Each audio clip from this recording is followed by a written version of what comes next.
Alessandro Mussolini era um socialista com tendências anarquistas. Filho de Luigi Mussolini e Caterina Vasumi, ele nasceu na casa que em 1849 havia hospedado Giuseppe Garibaldi e Anita Garibaldi quando eles fugiram de San Marino em direção aos vales Comacchio. Ele entrou para a política em 1873 com 19 anos de idade como militante socialista revolucionário. Ele também foi membro da primeira Internacional Socialista, ao lado de Friedrich Engels e Karl Marx, e serviu no Conselho Socialista local. Em 1874, ele participou de distúrbios políticos em Predápio. Era conhecido pelas autoridades pela sua violência política contra seus adversários. Em 1878, a polícia o advertiu para que parasse de ameaçar seus adversários com a destruição de suas propriedades. Foi preso no mesmo ano por suspeitas de participar em atividades revolucionárias e permaneceu em prisão domiciliar até que as autoridades o libertaram em 1882 para se casar com Rosa Maltoni. Ele batizou seu filho Benito Amilcar Andrea Mussolini em homenagem a Benito Juárez, Amilcar Cipriani e Andrea Costa. Benito Juárez foi presidente do México. Juárez foi temporariamente deposto pelos conservadores liderados por Félix Maria Zuloaga, mas em Veracruz, preparou seu retorno triunfal, que veio acontecer em São Miguel de Calpulalpa. Ele era um deísta maçom e durante sua presidência, confiscou os bens e terras da Igreja Católica no México. Ele também prendeu os clérigos católicos que protestaram contra esse roubo. Assim, se começa uma perseguição sistemática contra toda a Igreja no México, com um cisma, fechamento de templos e prisão de sacerdotes e religiosos que se posicionavam contra seu governo. Foi deposto de novo após a chegada de uma expedição francesa de Napoleão III no México, que proclamou o arquiduque Maximiliano de Habsburgo como imperador do México. Então, ele foi para a fronteira do México com os Estados Unidos, onde preparou uma luta armada que se prolongou por 3 anos entre 1864 a 1867. O imperador Maximiliano acabou sendo derrotado em Querétaro e foi fuzilado. Depois do fuzilamento do imperador, ele foi reeleito presidente do México em 1867, e novamente em 1871. Mas, com seu retorno, sua perseguição contra a Igreja foi abrandada. Juárez também tinha as ideias comunistas. Em seu manifesto à nação de 19 de agosto de 1859 ele prometeu obrigar os proprietários a dividirem suas terras em porções para que sejam vendidas. Quanto a Amilcar Cipriani, era um ateu anarquista que participou da expedição dos 1000 de Giuseppe Garibaldi à Sicília, fundou o Clube Democrático que participou da Primeira Internacional Socialista e Segunda Internacional Socialista, lutou com Garibaldi na Segunda Guerra de Independência Italiana, apoiou a Comuna de Paris e escreveu para periódicos libertários na França e Itália como Le Plebeian. Em 1893, no Congresso da Segunda Internacional Socialista em Zurique, ele resignou seu próprio mandato em solidariedade a Rosa Luxemburgo e aos anarquistas que desse congresso foram excluídos.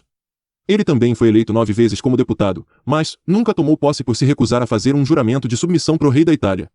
E quanto a Andrea Costa, ele foi o fundador do movimento socialista italiano, pois ele foi o primeiro deputado socialista da Itália. Costa colaborou com as revistas Il Martello, Fácil Operário e La Plebe, que era órgão da Federação Alta Itália da Associação Internacional dos Trabalhadores. Ele foi responsável pela separação dos socialistas dos anarquistas. Em 25 de setembro de 1883, ele foi iniciado na loja maçônica Rienzi de Roma, ocupando o cargo de grão-mestre adjunto do Grande Oriente da Itália e alcançou o grau 32 do antigo e aceito rito escocês. Foi ele que fundou o Partido Socialista Revolucionário da Romagna, que foi rebatizado como Partido Socialista Revolucionário Italiano. Ele também participou do primeiro Congresso Socialista de Gênova em 1892. Ele ingressou no Partido Socialista dos Trabalhadores Italianos em 1893, que no Congresso de Parma de 1895, mudou de nome para Partido Socialista Italiano. Ele também era ateu, por isso, foi cremado após sua morte. E ele batizou seu filho Arnaldo Mussolini em homenagem a Arnaldo de Brescia, que era aluno de Pedro Adelardo, exigia que a Igreja Católica renunciasse seu direito de ter propriedade e participou da Comuna de Roma para derrubar os estados papais. Ele levantou um cisma contra o clero católico e protestou contra os bens eclesiásticos. E ele também era venerado como herói local por ter se rebelado contra a riqueza e abusos da Igreja. São Bernardo de Claraval definia esse herege como, abre aspas, desordenado, vagabundo, impostor, vaso de ignomínia, escorpião vomitado de Brescia, visto como horror em Roma, com abominação na Alemanha, desdenhado pelo romano pontífice, louvado pelo diabo, obrador de iniquidades, devorador do povo, boca cheia de maldição, semeador de discórdias, fabricador de cismas, lobo feroz. Fecha aspas. Seu pai Alessandro não acreditava em Deus e odiava a Igreja Católica. Não há dúvida que seu filho Benito herdou dele o ódio contra a religião tradicional, especialmente pela Igreja Católica. Por conta do ateísmo de Alessandro, Benito não foi batizado no nascimento como os demais italianos que nasceram na sua época. Alessandro e Benito eram próximos, pois Benito ajudava Alessandro no seu trabalho na forja. Quando as pessoas da aldeia traziam seus cavalos para ferrar na oficina de Alessandro, parte do pagamento era ouvir despejar suas teorias socialistas. Benito, em seu livro, My Rise and Fall, escreve sobre seu pai. Abre aspas, o coração e a mente de Alessandro estavam sempre cheios e pulsantes de teorias socialistas. Suas intensas simpatias misturavam-se a doutrinas e causas socialistas. Ele as discutia à noite com os amigos, e seus olhos enchiam-se de luz. Fecha aspas. Em outras noites, Alessandro lia passagens do livro Capital, de Marx, para Benito. Alessandro ensinou sobre os líderes revolucionários que admirava, como Marx.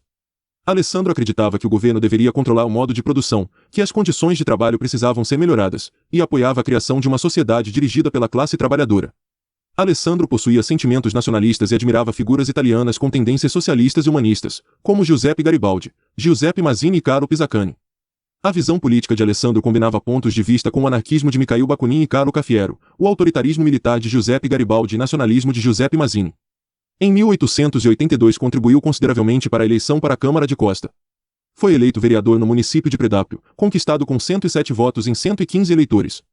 A administração socialista, da qual fez parte, manteve o poder até meados de 1893, após uma interrupção temporária, de meados de 1899 até a de 1902. Nesse período, Alessandro organizou a primeira cooperativa local entre trabalhadores e colaborou com pequenos artigos e correspondências a vários jornais socialistas e republicanos.